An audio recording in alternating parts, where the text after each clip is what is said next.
CSE సమావేశాన్ని గుర్తింపు పొందిన ఉపాధ్యాయ సంఘాల ఐక్యవేదిక బహిష్కరించింది. ఏపీ ప్రభుత్వం విడుదల చేసిన జీవోలు రద్దు చేయాలి అని ఉపాధ్యాయులు డిమాండ్ చేశారు.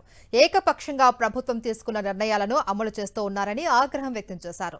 16 డిమాండ్లతో ఉపాధ్యాయ సంఘాల నేతలు ప్రభుత్వానికి వినతి పత్రం ఇచ్చారు. ప్రభుత్వం సానుకూలంగా స్పందించకపోతే పోరాటం చేస్తామని వెల్లడించారు. సంఘాలు ఏకాభిప్రాయం మేరకు వచ్చినటువంటి మేము అడిగినటువంటి అన్ని సమస్యలను కూడా వారు పరిగణలోకి తీసుకోకుండా ఏకపక్షంగా వారు అనుకున్నటువంటి నిర్ణయాలనే చొప్పించి ఆ ఉత్తర్వులను విడుదల చేయడం అనేది మాకందరం కూడా ఒక ఇబ్బందికరమైనటువంటి పరిస్థితి ఏర్పడింది. ఈరోజు క్షేత్రస్థాయిలో ఉపాధ్యాయ సంఘాలందరినీ కూడా ఒప్పించి చేస్తున్నామని అపోహలు కల్పిస్తున్నారు. అయితే మేమంటున్నాం, ఉపాధ్యాయులను నొప్పించి ఈ రకమైనటువంటి ఉత్తర్వులను ఈరోజు ప్రభుత్వం తీసుకొచ్చిందని మేము ఆరోపిస్తున్నాం.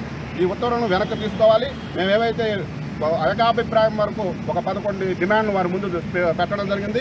వీటి మీద ప్రభుత్వం దృష్టికి తీసుకువెళ్ళి తెలుగు మీడియం కొనసాగించడం కావచ్చు, 45 దాటితే 2వ సెక్షన్ ఏర్పాటు చేయడం కావచ్చు, ప్రాథమిక పాఠశాలల్లో అన్ని పాఠశాలల్లో కూడా 20 మందికి తర్వాత ప్రతి 20 మందికి కూడా ఉపాధ్యాయులు కేటాయించడం కావచ్చు, ఇంకా అనేక సమస్యలను కూడా వారు ఆలోచించి నిర్ణయం తీసుకుంటామంటేనే తర్వాత చర్చల్లో పాల్గొనడం జరుగుతుంది.